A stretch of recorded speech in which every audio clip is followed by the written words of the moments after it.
Cayman's gonna die, and honestly, he kind of deserves it.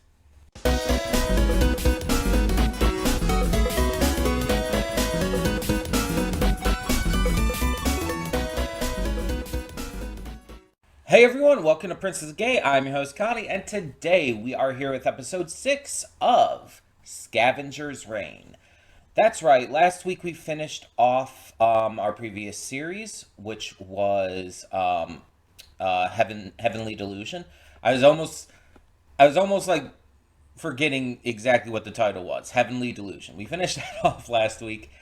And now we're back with Scavengers Reign. It's been a long time since we've gone to this series. It was, I want to say in September of last year or something like that.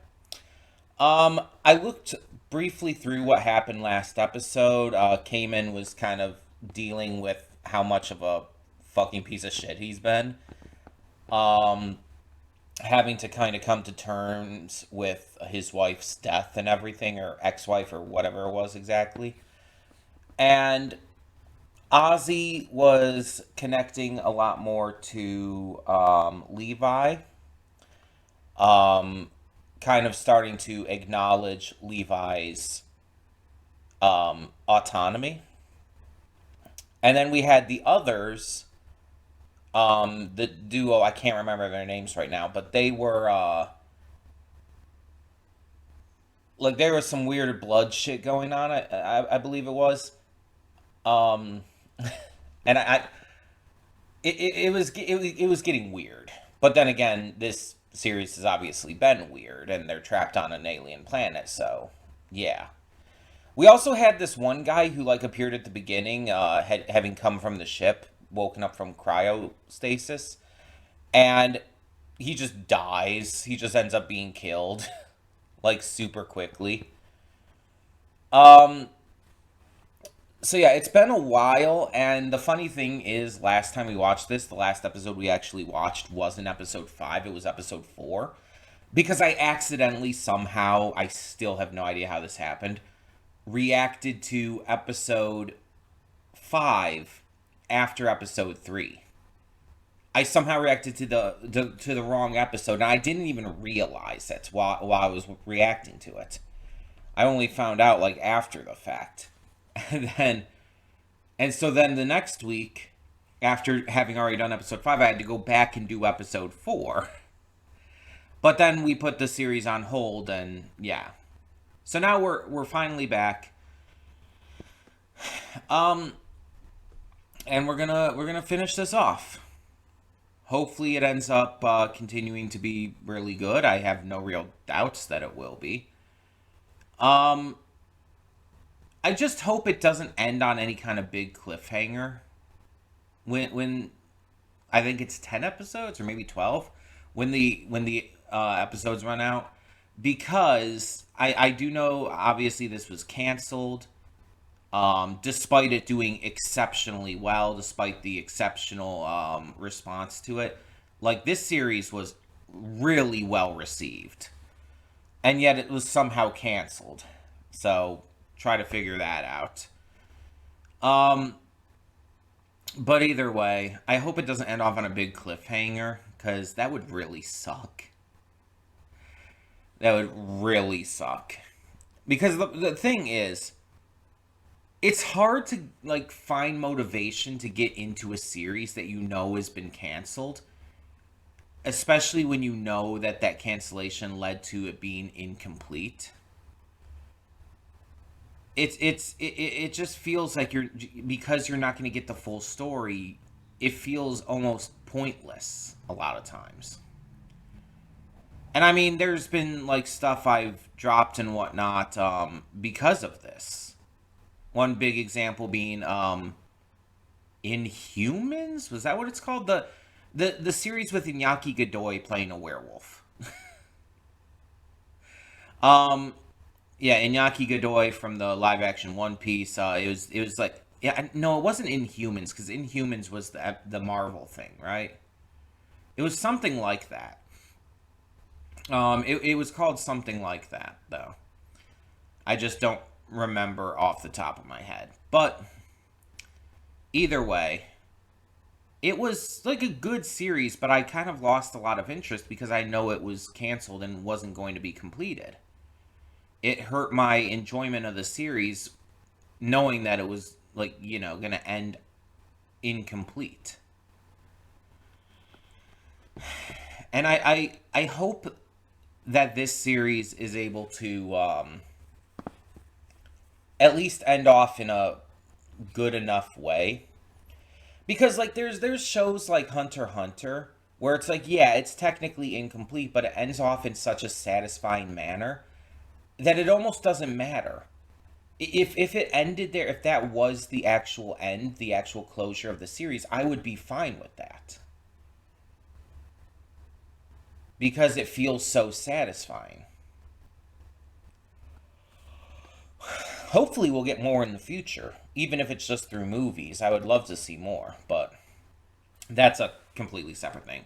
Point is, with Scavengers Reign, I want some kind of level of conclusiveness. It doesn't have to be like full absolute closure. It doesn't have to be like everything is answered or everything is resolved. But I feel like I just feel like it would be like such a disappointment if the survivors either don't die, get off the planet, or some combination of such.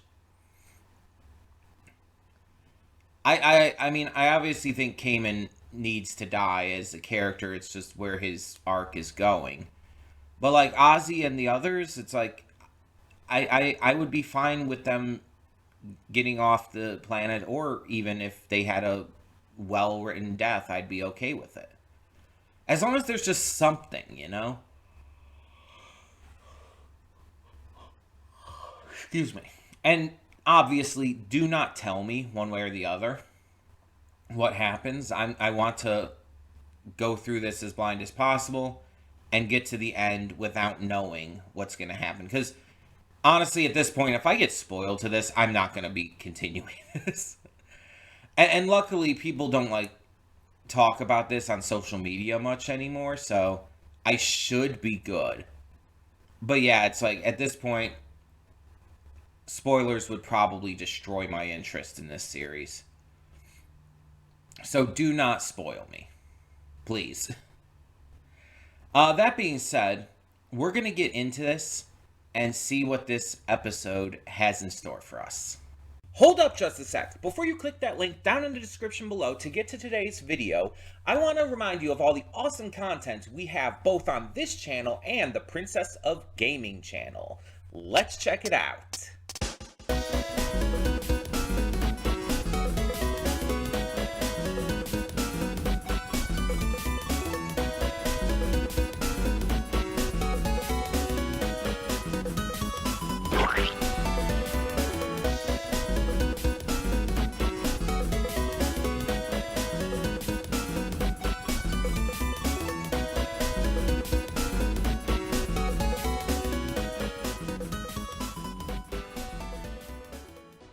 And we are back, and we'll begin with spoilers in 3, 2, 1, now. So, just to go over all of the storylines here, let's start with Ursula and Sam, because theirs was the most isolated from the others. Ursula and Sam are just continuing on with Sam's condition becoming worse and worse. And he's realizing he's going to die, so he's starting to train up Ursula to do a lot of the things that she either doesn't know how to do or hasn't been able to. He's trying to get her ready to be able to, you know, protect herself and keep herself safe when he's gone.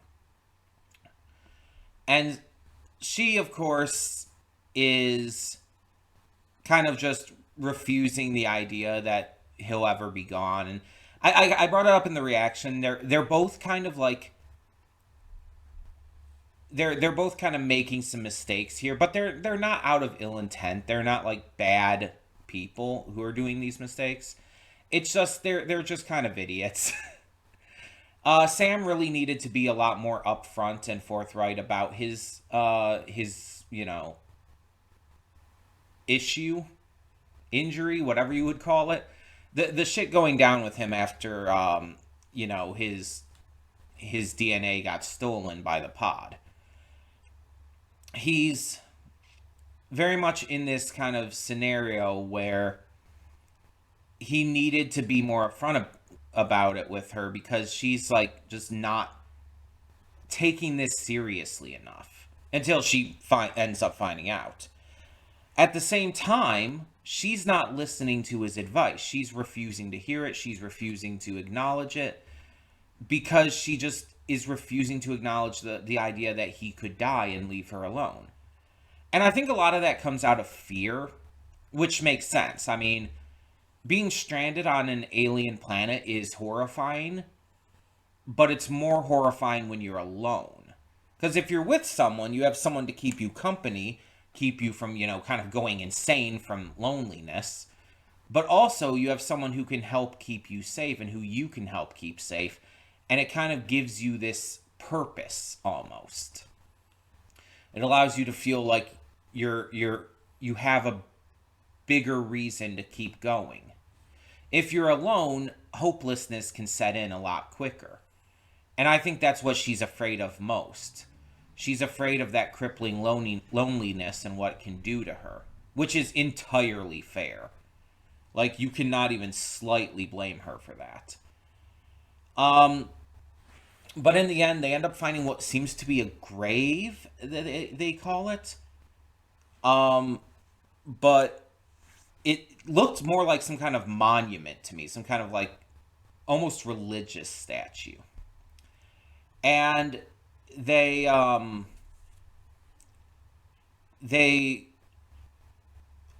settle down there with Sam kind of resigning himself to die at that point.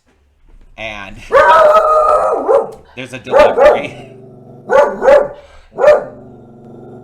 There's an Amazon delivery, so the dog has to bark when she hears the delivery person. But anyway,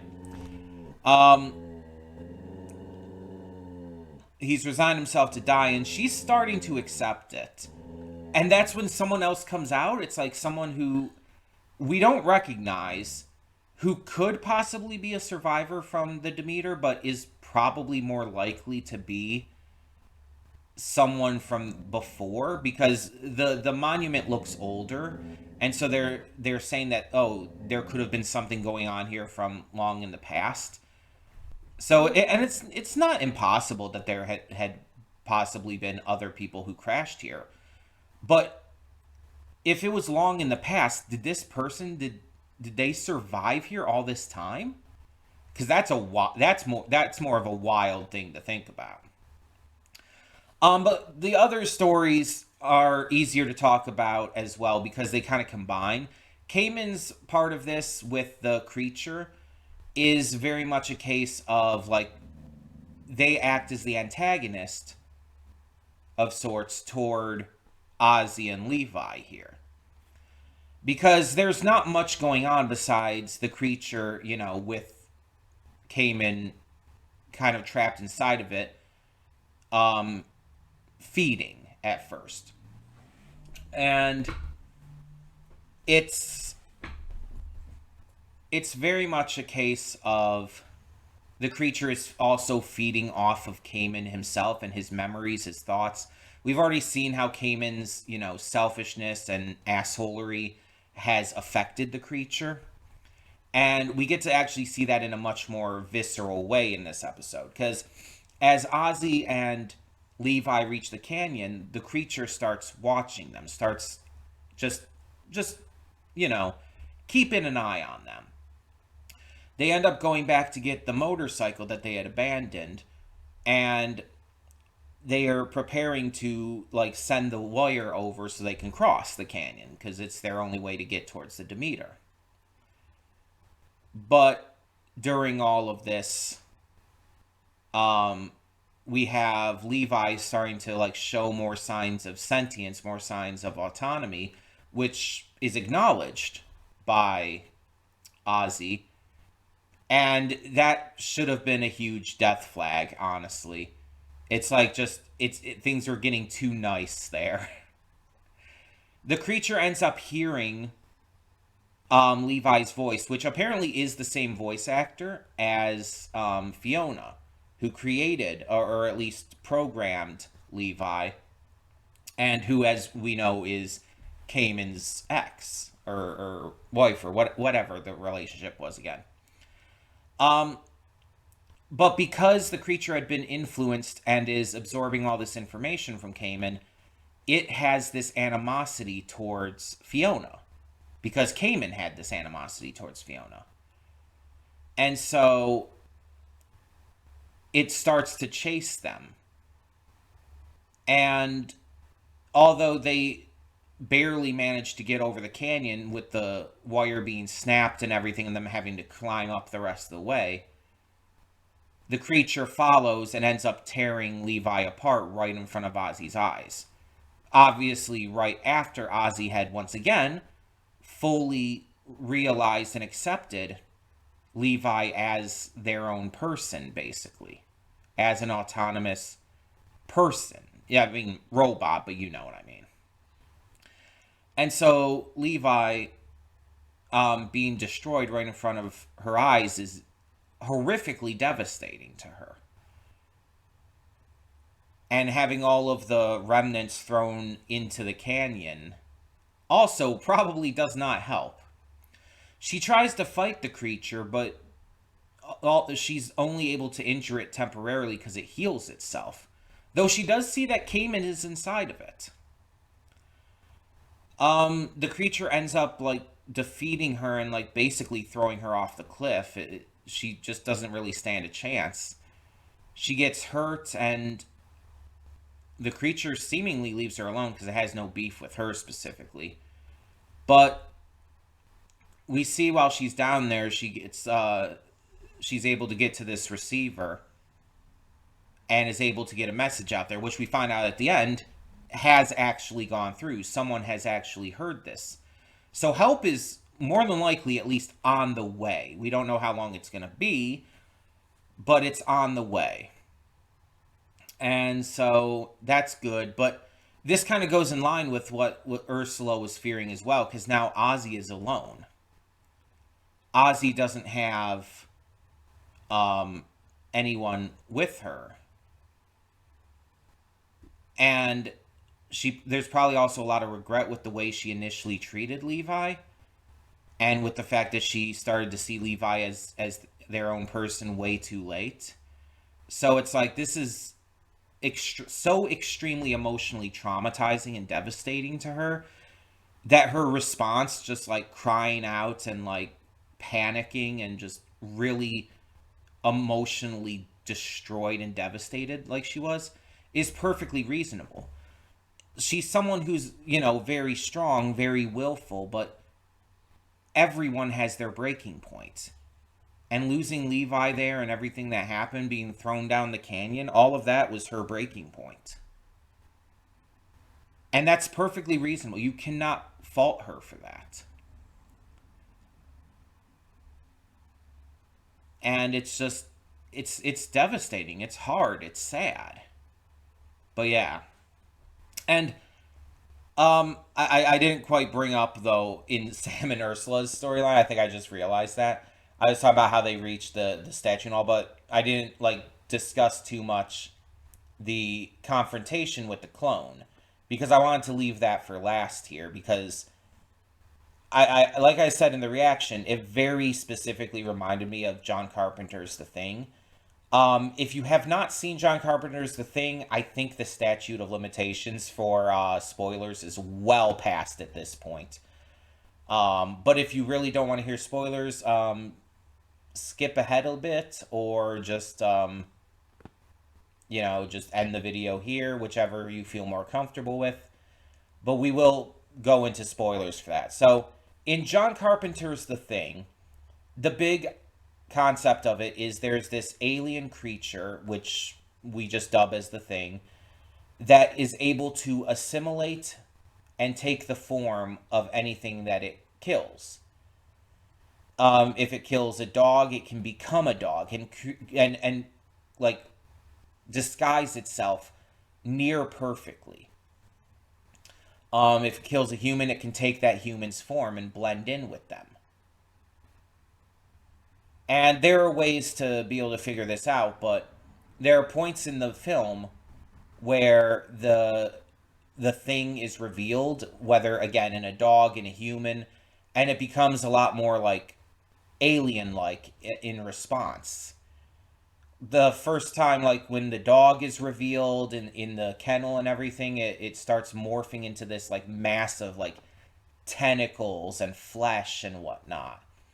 You see obviously the moment in the operating room, the medical bay, where it's like that's probably the most famous scene where the doctor tries to, use the paddles to defibrillate the one guy, and his entire torso opens up and eats the doctor's hands and stuff like that. Or there's the part where they're, tied onto the couch and they're taking the blood samples. The blood sample reveals the one guy to be the thing, and the thing ends up like, convulsing and shape shifting right there until it's, killed via flamethrower. And it's an insane scene, and the way this thing moved, the way it like acted, the way it was like very monstrous and not quite a perfect copy of Sam was very similar to that. And especially with the way it died, obviously dying by fire is a very clear comparison to John Carpenter's The Thing. But there's also the screech it was letting out at the end. It was like, that is almost like directly just the sound from The Thing. And I feel like it just is directly a reference. It has to directly be a reference to that movie, which is absolutely believable. Like, if you're going to make something like this on an alien planet, it's like, yeah, reference The Thing. Absolutely. um, but Ursula taking it down with the fire and everything, about having to sacrifice all of their supplies and all, pretty insane, pretty intense, and it was probably the most interesting and exciting part of this episode. As much as like overall I do like Ozzy's story the best, I think that there's a lot more heart, a lot more depth, a lot more, humanity and character to her storyline compared to the others. I don't dislike the other storylines. It's just I have a preference. And while I like that more, I do admit that again, I think the best part of this episode is that scene with the fight against the clone, especially with it having been set up earlier by showing the entire life cycle of this pod. The pod infects a host to gain its genetic material. The infected host ends up like getting really sick and eventually like succumbs to its illness. The clone then is born, and it goes and buries the original host. I'm calling it a host, but that's not quite how it works, but you know what I mean. It buries the original, and then it takes its place within, in some cases, like its herd or some similar situation. The clone then explodes itself. It actively kills itself in order to infect and, corrode and kill all of the others around it, which propagates more pods to grow in their place. It's literally just a way for this pod, which is very clearly a sentient creature. It's not like a plant. It seems like it's not really parasitic exactly, but it seems similar in like concept, just kind of like the opposite of parasitic, because it doesn't infect a host in that way. It more like takes its place and then like again creates new life from it to just further the cycle. There's a similarity you could point out, but it's not quite the same thing. Um, but yeah, it shows that it's just a cycle, and I assume the intent for Sam's clone was to do the same thing, where it was going to explode and like kill Sam and Ursula. Well, it was going to kill Ursula because Sam maybe not so much because it buried Sam, but it was going to kill Ursula and is going to propagate more pods. It's a really interesting life cycle. Obviously, very terrifying. Though mostly everything on this planet is terrifying. But we do have hope. Although Levi died and it's a pretty dark, devastating death, we do have hope because Ozzy's message was heard. So I guess we'll just have to see how that eventually tends to go.